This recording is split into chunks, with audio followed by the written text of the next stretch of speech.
Hello everybody, my name is Joy and welcome back to Everybody's Gone to the Rapture. The creepiest thing just happened. I tried to record right after I ended the last episode, and a few minutes into recording, it crashed in the creepiest way possible. My screen legitimately turned brown, and it made that noise, or at least a very similar noise to it, and I could not do anything anymore. The only thing I could do is cut the power to my computer. It would not allow me to quit the game. It would not allow me to tab out. It would not allow me to Control-Delete to go to Task Manager. It would not do anything whatsoever. I believe even my keyboard was stuck. So I don't know what just happened, but it was not good. Luckily, it had a save point right over there, and I really hope that does not happen again, because obviously I lost my file, and I cannot even show it to you. But damn, okay, let's just hope everything goes well now. We are entering the bunker. Or what I thought was a bunker, but... yeah, at first I thought it was Kate, but... I'm beginning to have my doubts again, because how could I be Kate if Kate just fused the signals? What did you do? Fused the signals, I believe. Okay, making my way down again. This is where I was, this is where it happened.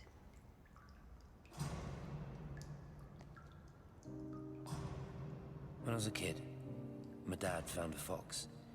It had been hit by a car and couldn't walk anymore. My mum went spare, of course, made him keep it in the shed. He was already slipping away from us then. He spent hours with that fox, telling it all about Italy and the villages they bombed there. I was jealous, I think. That the fox got more of my dad than I did. But it was dying, that was clear. So one day, I snuck out, took it a sandwich for food. I was only 8. When it bit me, I remember the anger, the shock, the hurt. Running in, screaming from the garden. My mum panicking about rabies. My dad beat it to death with a spade. Later I found him crying. I'd done it, Ken's son. That's what he said. I'd done it, Ken, it was hurting you. That's just a poor, dumb, dying animal. It doesn't know it's hurting us. Christ help us, it's left the valley. It's everywhere now. It's been 3 hours since the planes went over. I haven't been able to reach anyone on the shortwave. I'm beginning to think I may have made a terrible miscalculation.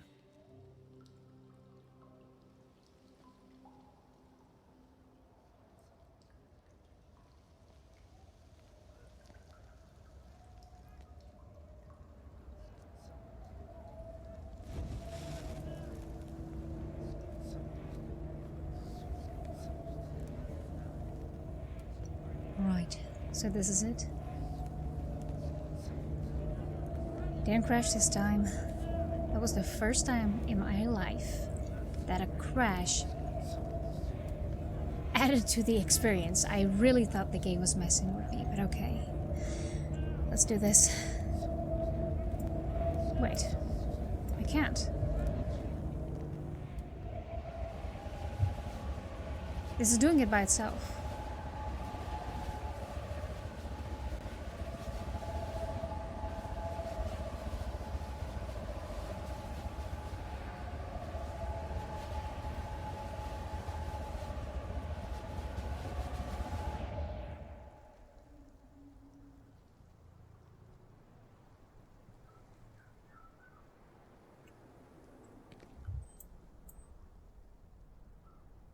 What? Oh.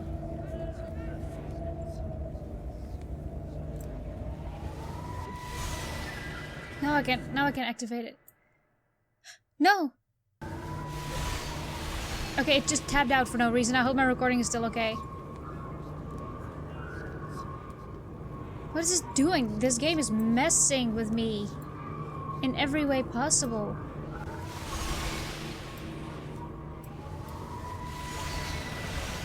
Get to it. What is it doing?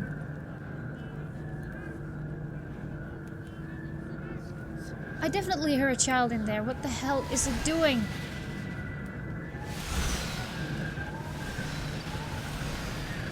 I can manipulate it just a little bit, but not a lot.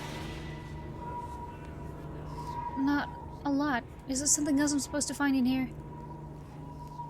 I don't think so. It's very, very dark.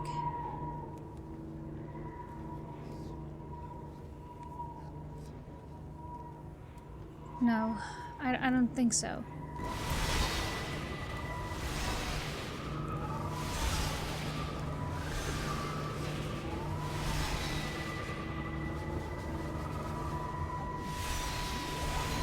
There we go. Am I doing it?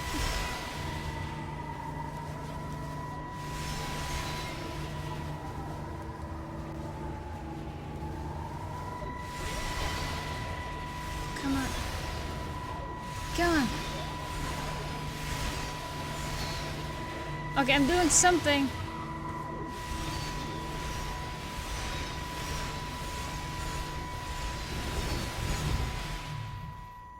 What are you? You understand me, don't you? Well, there's no one left. Just me. You know what this is? What I'm gonna do? You want light? Fine. I'll give you light. After me, there's no one. You'll be all alone again. Forever. Like before. You've taken everyone I've ever loved from me. You've made me do things I never even thought I was capable of. But if you think I'm coming with you... Kate? Wait. Stop. Kate.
This is Catherine Collins. I don't know if anyone will ever hear this. It's all over. I'm the only one left. Kate.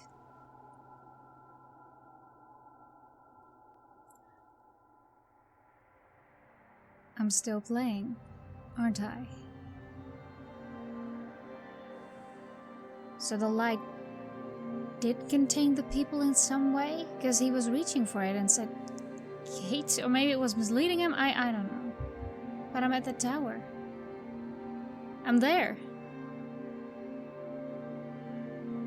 This is me, isn't it? I am Kate. Right?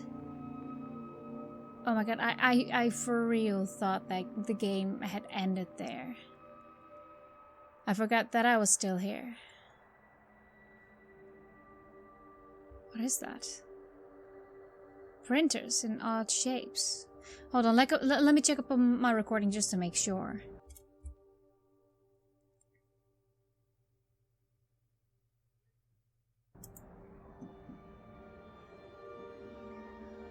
Alright, everything still seems to be going. Lucky for me. Was this where Kate was working? Completely obsessed with the patterns?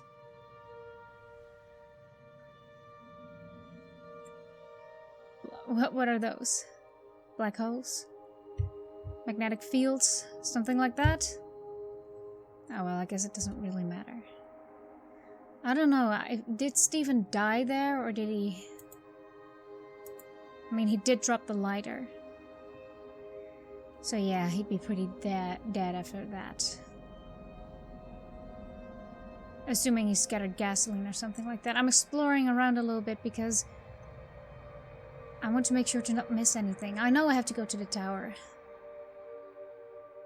Kate already fused the signals, I believe, but... Valley Tower 1. More drawings. More signs of a, I assume, woman going insane. Assuming it's Kate.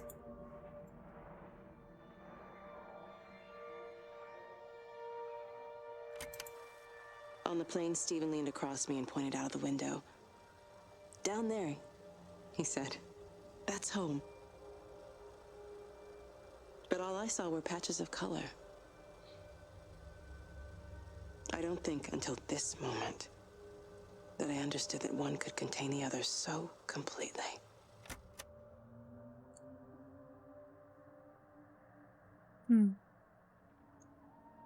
Circle drawn around a dead bird. More mathematical calculations? God. If you recognize any of this and you would be so kind to explain it, please do, because I have no clue. I mean, I'm pretty sure that in this game there would be some sort of hidden message or something like that for the true geniuses among us, but I am not part of those, I presume. Never for them. Only does it fourth and them? What does it say?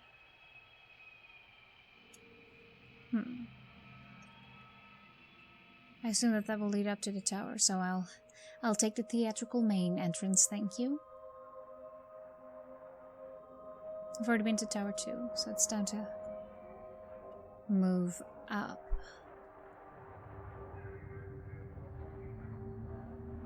They already dropped the bomb, so I don't really have a lot to fear anymore, I think. Is there anything over there that I should see? I mean, there's no light to guide me here. Just these strings.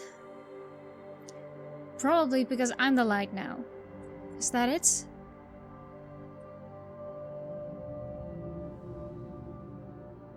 Was the light always an embodiment of the people who were trying to tell you their story? That was a pretty butterfly.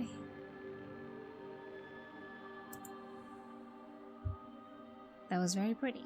I'm not too sure what to say at the moment, so sorry if I get quiet. But that's just because I don't want to interrupt anything. When I see something or think I hear something, I don't want to interrupt that.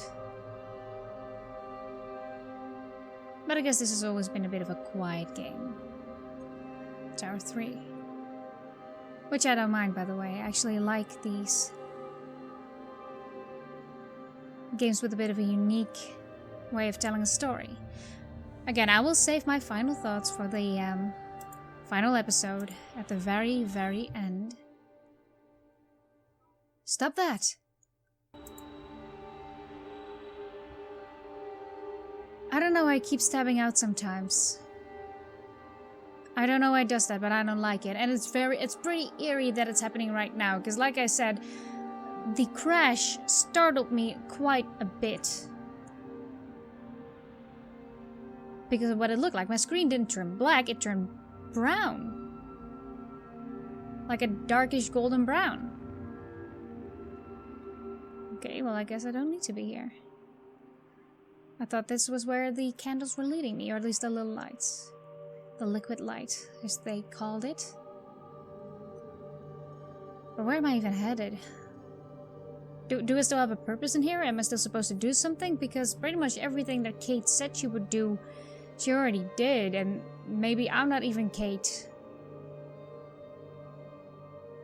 But just a lonely survivor they forgot about. I didn't know about to begin with. Tower 4. We're going about this in the systematic order, which is good. Tell me, what am I to see?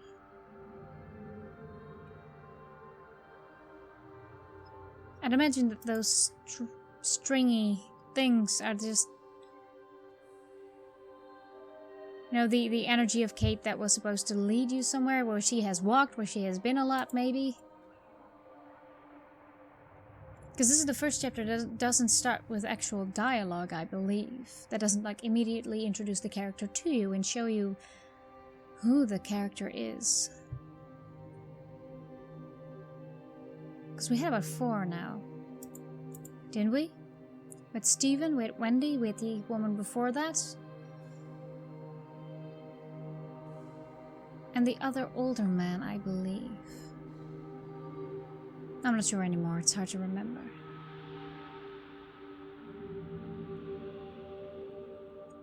God, even more.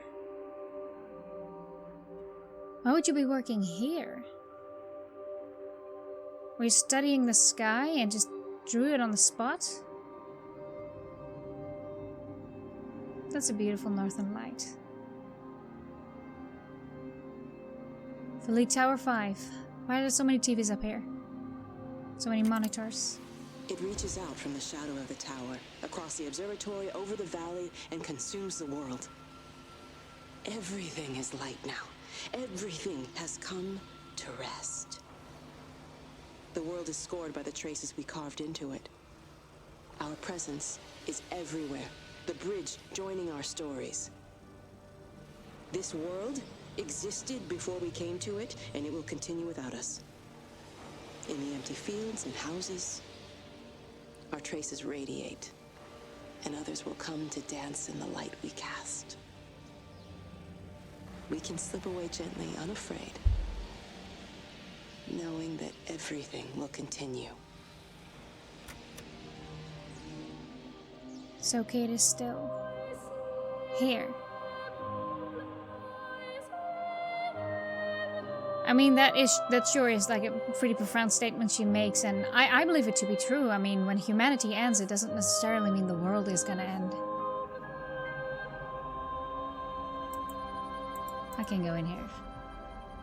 The world will live on just fine. Nature will be fine without us. I mean, yeah, stuff will collapse at first, and like our energy, what do you call it? The radioactive, oh god, what do you call it? Those energy centers for radioactive energy will collapse, and that will, you know, kill a whole bunch of people, and will, a whole bunch of animals and a whole bunch of nature, and will maim it for quite a while. But eventually, after long enough time, the Earth will just be doing fine until it reaches its own respective end. But hey, who am I to be talking deep right now, huh? I'm not gonna pretend I know that. I'm not gonna pretend to be deep. I'm not gonna pretend to know shit. There's a tower. What am I gonna do here? Am I going to broadcast myself to the rest of the world? The door is open.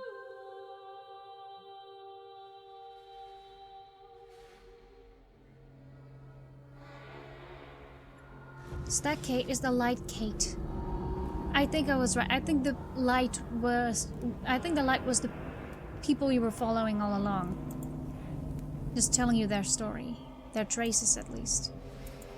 I'm trying to click it, but... Oh, another one of these? Okay, now it is moving. The previous one wasn't moving.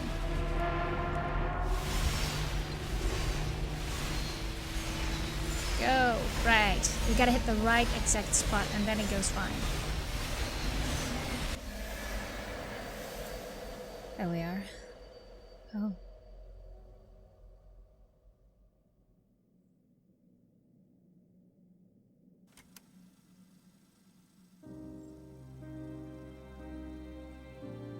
The end is coming now. I'm not afraid. we have each other. We lived apart from them. We understand now our failure to touch, to belong. But it doesn't matter anymore. Everybody is gone, and we will join them. We are born apart, driftwood on the banks of an endless dark ocean, and we will be carried away by the swell soon enough. But in between, in the single day of living, that dancing in a strip of sunlight, we can find what we miss. The love that makes us whole. The imminence. Everybody found their other. This pattern is mine.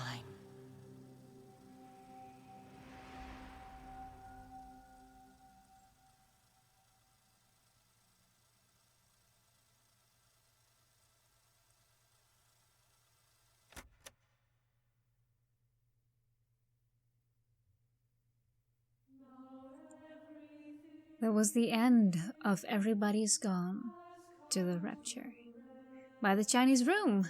And if you know those, I believe they made the sequel to Amnesia, or at least collaborated in that. If that's not true, by the way, I'll put that up in an annotation. I'm sorry, I should not be tossing around names like that, knowing me. But anyway, oh my god, that was an awesome experience. Yes, it was a bit slow at times, but this game is not for everyone. And by that, I don't mean that I'm some sort of elitist who's like, oh, not everyone can appreciate the true art of gaming. No, that's not how that works. It's just as much not for everyone as much as Call of Duty is not for everyone. If you enjoy walking simulators and this game kind of perfectly portrays the arguments of, okay, realism versus balanced gameplay. I think this game went for realism in a science fiction story, because it gave me a lot of room to explore, but not all that much to find. It did not give me any extras, it did not give me anything, at least that, in my experience, what I found. Maybe I missed a complete section of the game, I have no idea. But, you know, I could explore entire houses and churches and stuff like that, but I wouldn't really find all that much, maybe except for an extra cutscene or two, but I really do believe everything that I found, I was meant to find through the guidelines of the game.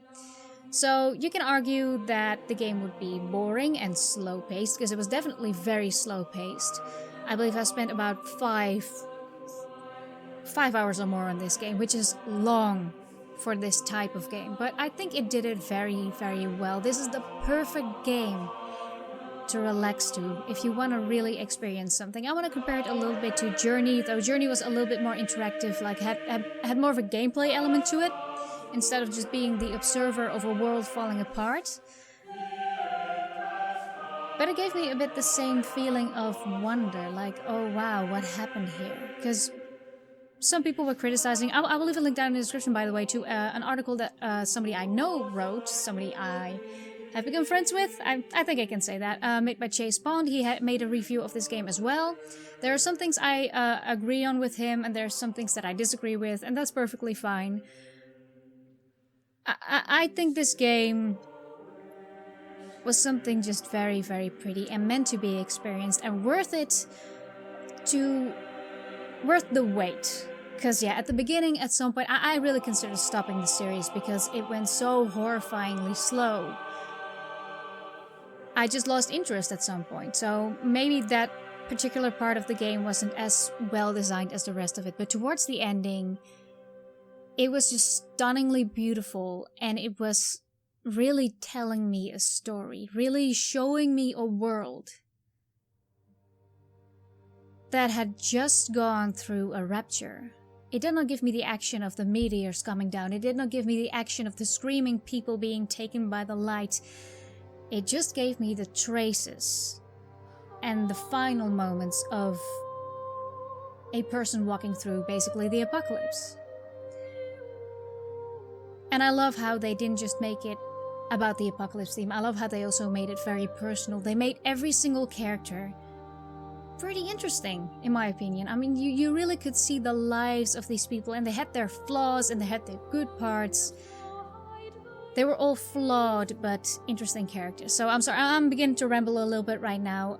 Long story short, I think this is the perfect game to relax to give, you know, if you have 5 hours or so to spare. I believe you do need a pretty beefy computer to be able to run it, because even I was having issues, as you might have noticed. Sometimes the frame rate would drop, and I don't know why. I've never been able to figure out why. And the music, oh my god, the music was beautiful. The graphics were absolutely beautiful, but the music just got stuck in my head. And that's kind of why I compared it to Journey as well, because that was also like a walking simulator with just beautiful music, beautiful environments. Same counts for The Vanishing of Ethan Carter. And you know what? This is the type of game to be appreciated for simply what it is, and not what you... Oh god, this is hard to explain in English, but not what you expect it to be. Just experience it for what it is, and expect nothing from it, because it's nothing like any game I've ever played before. It was really movie-like, actually. So yeah. Anyway, I'm gonna end this now because I'm gonna keep rambling. I'm gonna leave a link down in the description to Chase Pond's article on this game. I'm gonna leave a link down in the description to this game, obviously. And I'm going to thank you so much for watching. If you've been with me throughout this entire series, that's pretty cool. Thank you for that. That's pretty awesome. I mean, series like these, I know not a lot of people will be playing this game or let's playing this game. I have not found many people doing this because, you know, the reasons I mentioned before, but, you know, thank you for that. It's something special, and it's something I think is a good addition to the gaming community, that games like that exist. So anyway, thank you so much for watching, and I hope to see you in the next video. Bye!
Okay, hold on. What is this? Hold on. These numbers. Is that what the radio mentioned? Does that mean anything? Okay, it's gone, but I believe I screenshotted it. Hold on a second. Oh, I did not capture it. I did not capture it. Shit. Okay, hold on. I'm gonna look up if I can find that, because that is not cool. You cannot do that to me. Okay, I had to look up what that meant, obviously, because I had no clue. And it turns out, thanks to From Elm Street, I will link his video down in the description so you can listen to his explanation himself. And apparently, the numbers that you just saw are supposed to represent one of the letters of the alphabet. So 1 is A, 2 is B, etc. And apparently the difficulty of this is figuring out when something counts as a double digit or something counts as a single digit. Luckily, it was already translated for me, and it turns out that this array of numbers means: in the wake of a human being's death, what survives is a set of afterglows, some brighter and some dimmer, in the collective brains of those dearest to them. There is, in those who remain, a collective corona that still glows. A quote by Douglas Hofstadter. And that's a very interesting quote. This is the first time I read it, by the way. I paused it immediately the second I saw it. That's interesting. So is that what the game is based on? Because you could see the final trails of these humans, of these beings, of what they had lived through in this crisis. And in the lives, shortly before that. I guess by the liquid light, they just meant memories. So this was just the remnants of humanity. Kind of glad to know that everyone got their turn, got their little speck of glowing. Okay, and it turns out that Douglas Hofstadter is a cognitive scientist. Oh my god, I can't even talk anymore. A cognitive scientist at the Indiana University in Bloomington, and he teaches there. So that is so interesting. They just were inspired apparently by this quote, which is so pretty, and it really, really, really explains what the game was trying to say, at least for me. I think that's, it's a bit open for interpretation, obviously. I mean, everybody will take this in a certain way just as much as the characters of the game did. I mean, some of them thought it was God. Some of them thought it was God calling them. Some of them thought it was an alien being. Some of them thought it was a sentient being of any kind that has traveled far to come and claim us. Some of them thought it was fate. Some of them thought it was bad luck. But what remains, no matter what, are the memories, are the traces you left behind. Oh my. I don't know whether to feel sad or happy, because I just realized that maybe the game, to me, is partially about loss. The quote was a little bit about loss, because it was talking about the memories of people you love that are not there anymore. The final traces you leave behind eventually are in the brains of the people that were dear to you. Oh god, this is hurting my brain. Anyway, I'm gonna have to end this video here, otherwise it's gonna be way too long and it's gonna be of just me rambling. I would love to know what you think this game meant and what you think it meant in relation to the quote. So anyway, I'm gonna end this video here. Thank you so much for watching. Bye!